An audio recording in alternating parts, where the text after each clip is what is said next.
In this period, Lincoln reinforced his place in politics and society. He won re-election to the Illinois legislature in August 1836 and was granted his law license in September of that year. The Sangamon County delegation to the 1836-37 legislative session became known as the Long Nine because of their pronounced height. They shared a commitment to moving the state capital from its present location in Vandalia to Springfield. With the population of northern and central Illinois growing, many wished for a less remote seat of state government. While Lincoln and the Sangamon delegation were primarily occupied with anointing Springfield as the next state capital, an internal improvements craze gripped the state, that is, a desire for state-sponsored canals, railroads, and bridges. Internal improvement conventions were held that summer in the counties, and they passed resolutions demanding improvements and sent delegates to a state convention that met in Vandalia as the legislature opened. The assembled representatives got the message. They approved a massive internal improvements package, totaling some $10 million, a spectacular amount for developing Illinois. Lincoln led the effort to move the capital. He proposed shrewd amendments to the bill that relocated the capital, including one that required the designated city to contribute $50,000 and 2 acres to the state, a stipulation that eliminated small communities from contention. When the bill seemed lost, Lincoln gathered his colleagues together and sent them out to lobby wavering members. The bill revived, and in the end, Springfield supplanted Vandalia as the Illinois capital. Lincoln also backed internal improvements, but he was not a principal mover of the Whig bills. Indeed, it was Stephen A. Douglas, a Morgan County representative and rising Democratic star, who introduced resolutions calling for railroads that crisscrossed Illinois and other internal improvements. Lincoln and the Sangamon delegation were later accused of trading votes for internal improvements in exchange for votes for Springfield as the new state capital. Vote trading often took the form of a process called log rolling.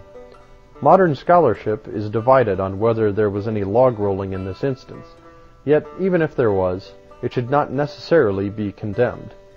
Balancing interests by trading votes for disparate pieces of legislation is one of democracy's messier but unavoidable legislative tools. Grand internal improvements passed, only to founder on the rocks of the Panic of 1837, an economic depression that ravaged the credit of the state of Illinois, greatly reducing the value of its bonds. None of the magnificent projects funded by those bonds were ever realized by the state, and Illinois did not retire the debt incurred until 1887. A movement to abolish slavery began in earnest in the 1830s, led by committed activists such as William Lloyd Garrison. The effort was at first wildly unpopular. Many Americans considered the abolitionists Constitution wreckers and zealots, bent on disrupting the sectional harmony essential to the Union. An anti-abolition backlash swept the nation that had an extreme manifestation in Illinois, when abolitionist newspaper editor Elijah Lovejoy was murdered by an Alton mob in 1837. Southern state legislatures carried resolutions urging their northern counterparts to suppress the abolitionists. Such pleas received a sympathetic hearing in Illinois, which had been settled predominantly by Southerners and tolerated slavery within its borders in various guises. In response to Southern entreaties, the Illinois legislature adopted resolutions in 1837 condemning the abolition movement. In his first public stand against slavery, Lincoln opposed the resolutions in the legislature. 2 years later, Lincoln and Douglas engaged in public debates on the issues at stake in the pending presidential election. A precursor of their famous 1858 exchanges, the two traded barbs over Martin Van Buren's presidency, the sub-treasury, and the abolition movement. To rebut Douglas's contention that the Whigs supported the abolitionists, Lincoln discovered that Van Buren had voted to allow a limited degree of black suffrage in New York. a fact that incensed Douglas when Lincoln confronted him with it. Lincoln's use of the black suffrage issue against Douglas illustrates the limits of his views on African Americans. While he condemned slavery, Lincoln was, at this point in his career, unwilling to advocate black suffrage, and indeed not shy about using the issue in anti-black Illinois. Lincoln stumped tirelessly for the Harrison-Tyler ticket, and although the Whigs failed to carry Illinois, they won the presidency, and Lincoln enhanced his political reputation. Lincoln married Mary Todd on November 4, 1842, after a rather tempestuous courtship that included an unpleasant breakup.